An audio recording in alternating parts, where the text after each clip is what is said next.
Rumors had been swirling regarding Tierra del Sol. We have confirmation on the property's latest updates. Plus, in today's lifestyle segment, we'll tell women to eat this and not that to decrease chances of developing breast cancer. And we speak to an expert one-on-one to clarify misconceptions on mental illness. 15 on 15 starts right now. Thanks for joining us. I'm Yentl Lieuw. There's been an update regarding the Tierra del Sol ownership as well financial situation. Here is an update. Tierra del Sol Real Estate NV and Tierra del Sol Golf Course NV has been granted suspension of certain creditor obligations. The property has had a long history of difficult challenges, including 2 auctions since commencing operations in 1995. In a press release sent out by Tierra del Sol, it states, although suspension of certain creditor obligations is not the desired path to take, this court-controlled process has been chosen as the best approach to enable the property to continue its current operations while enabling the prospective new owners, which is FMV Holding Company, NV. In other local news, the 3rd edition of Aruba in Style is just 2 weeks away. Since this year's event is just a few months away from the island's grand 60th Carnival celebration, organizers have decided to integrate the fashion event with Carnival, showing off to international press members, ultimately gaining more exposure.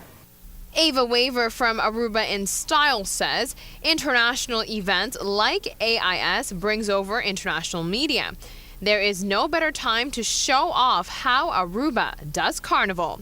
AIS will combine local fashion lines and Carnival together for the press. You know, Yentl, next year is Aruba's 60th Carnival celebration, something very big for us. And, you know, Arubianas does also present resort wear. And we are presenting a collection in honor of the Carnival of Aruba, being that we have more than 45 international press where you can expose and promote this Carnival celebration. Carnival's official magazine, Bacchanal, will unveil its big cover at Aruba in Styles event. In that order, we came up to think about Bacchanal, which, you know, is the magazine, official magazine of Aruba's Carnival.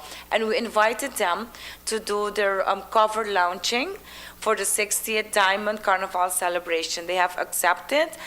The island will gain international media exposure on its Diamond Carnival celebration at the Aruba in Style event, when press members get a taste of how the people of Aruba celebrates their carnival. And we are throwing a party together after the unveiling, which will go together with the Arubianas Resort fashion presentation at the Westing. We will have a carnival after party at our official club, which is the Confessions nightclub.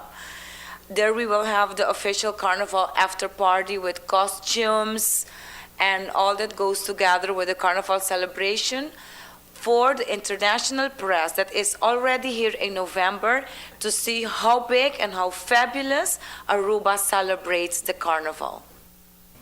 For more information on AIS, go to arubainstyle.com.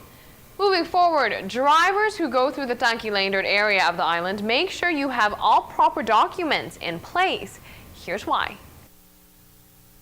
The traffic control in the Tanquilaindert area has already begun, and officers are expected to maintain the action. 21 police officers have finished their training on keeping a tight eye on all cars and drivers. Officers are stopping cars, checking on proper license plates, insurance, valid stickers on vehicles, inspecting the cars, as well ensuring the drivers as well passengers have their seatbelts fastened. Police officers warn the checkups will continue in the area. Ladies, make sure to stick with us during the break, because when we come back, we tell you the specific food items you should eat that will decrease the chance of developing breast cancer. But also, there are certain foods that can hike up the odds as well. Also, I will have tips for you on how you can get rid of any cravings you have for carbs or sugar.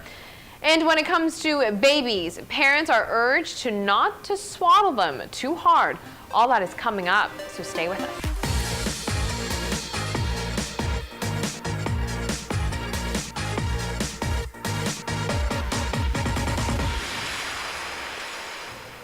Welcome back from the break. When it comes to breast cancer in women, the things we put in our body significantly impacts our chances of developing the disease. Subsequently, there are also certain foods we can consume that will fight those bad cells, decreasing the risk of developing breast cancer. What you should eat are red-orange produce like tomatoes, carrots, and cantaloupes, because in a study, women who ate more of these red-orange produce were 20% less likely to get breast cancer than women who didn't eat as much.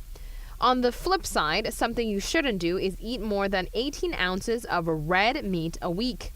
In a study from a cancer institute, women who ate large quantities of red meat appeared to be at a higher risk of developing breast cancer than those who consumed less. Consuming broccoli, Brussels sprouts, and cauliflower is good for you because it contains compounds that quell inflammation, suppress and starve cancer cell growth, and may help favorably balance estrogen, too much of which has shown to fuel breast cancer. There is something else you shouldn't have too much of, and that is alcohol. No more than one drink a day. Multiple studies have confirmed that alcohol consumption increases the risk for breast cancer in women. The more you knock back, the higher your risk. Every drink you have per day ups the risk by 11%. Now, speaking of eating, if you have too much carbs and sugar in your diet, there is actually no excuse for it. Health experts say the most important part of any nutritional program is changing your habits. For those who have issues with cravings, there are practical solutions to work around them. For one, stock up on healthy alternatives. When you have plenty of tasty, nutritious snacks on hand, like apples and nut butter, junk food is out of sight. Another tip is to sleep well and sleep more. When you don't sleep well, your body's natural instinct is to crave carbs and sugar when you wake up because it is looking for quick energy. Moving forward, swaddling is a new trend used by parents around the world. It is thought that the blanket wrapping around the infant stimulates the feelings of being in the womb and that it calms the child. This could be the case, but surgeons are warning swaddling could be damaging the baby's hips. The technique of swaddling involves binding the arms and legs with blankets and is used to help calm a baby and prevent crying. However, new reports are saying swaddling resurgence are damaging hips. Midwives and other experts are advising parents to avoid tightly swaddling their child. Perhaps it is true, swaddling gives the baby a sense of being inside the womb, but the technique holds the legs out straight and restricts movement, which can alter the development of the hip joint. So if you do swaddle your baby, be sure to make it loose around the legs. In order to allow for healthy hip development, legs should be able to bend up and out at the hips. Parents, keep this in mind. The baby's legs should not be tightly wrapped in extension and pressed together. The video clips seen here are proper ways to swaddle your baby. And that is a little tip for our once again new mother colleague, Francie Cruz. Speaking of newborns, babies, and infants, ATV's Francie Solachner Cruz gave birth to a beautiful baby girl on Monday, October 28th. The latest addition to the Solachner family is Suri Marie Klinmentine. Congratulations. We will be right back. Stay with us.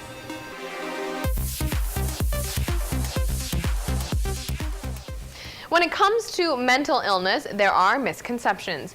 It isn't the person at the corner of the street who's talking to themselves that is classified as having a mental illness. Many people with certain conditions fall under this category. A good support system needs to be provided in order to reintegrate the patients back into society. Here is an expert from the United States on the subject. Dr. Ardis Hansen is a specialist within mental illness. She has hosted many lectures discussing the evidence and research on this health condition. Many diagnoses actually falls into the category of mental illness. Well, in the United States, we use the Diagnostic and Standard Manual, the DSM, and that covers a range of types of mental disorders, everything from schizophrenia and bipolar, manic depression, obsessive-compulsive disorders, but it also includes things such as developmental disorders, autism, Asperger's, as well as the cognitive disorders, Alzheimer's and other dementias. So it's a wide range of things. When we're looking at mental illnesses, it's not just, oh, the strange person on the street corner talking to himself. It's also your grandparent who may have the beginnings of dementia, or a child who is born with a developmental disability. On Wednesday night at the National Library of Aruba, Dr. Hansen will explain the ways policymakers can improve the system which supports patients with mental illness. I think policymakers should really listen to all the stakeholders at the table, not just the doctors or the scientists or the other government agencies who provide services, but also the family members and the persons with the disorders themselves, because they have the daily, this is how it is for us to live with this. And they can say, these are the services that the government provides that are very important for us. These are the special education services in schools that help our children learn and are able to graduate and not drop out and be unemployed and end up living a life of homelessness. The purpose for the lecture hosted by the National Library of Aruba is to address the unfortunate reality that mental illness is seen as a taboo. Reason being why oftentimes patients refuse to seek treatment right away. Dr. Hansen says better education on the disability should be instilled in society. As well, a better support system needs to be built by policymakers.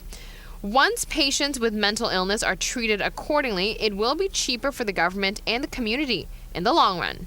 And it's also much more cost effective in the long run, because even though it may be more expensive to pay for the medications up front, because antipsychotic medications are not very inexpensive, in the long run, that person who's on that medication is not having a number of relapses, and they're not being re-hospitalized and having to go into hospitals for treatment, then to be stabilized, and then put back into the community.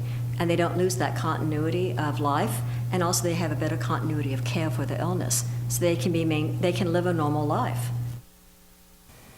The lecture on examining the role of expert and evidence in mental health services, research, and policy takes place Wednesday night at 7:30 p.m. at the National Library of Aruba.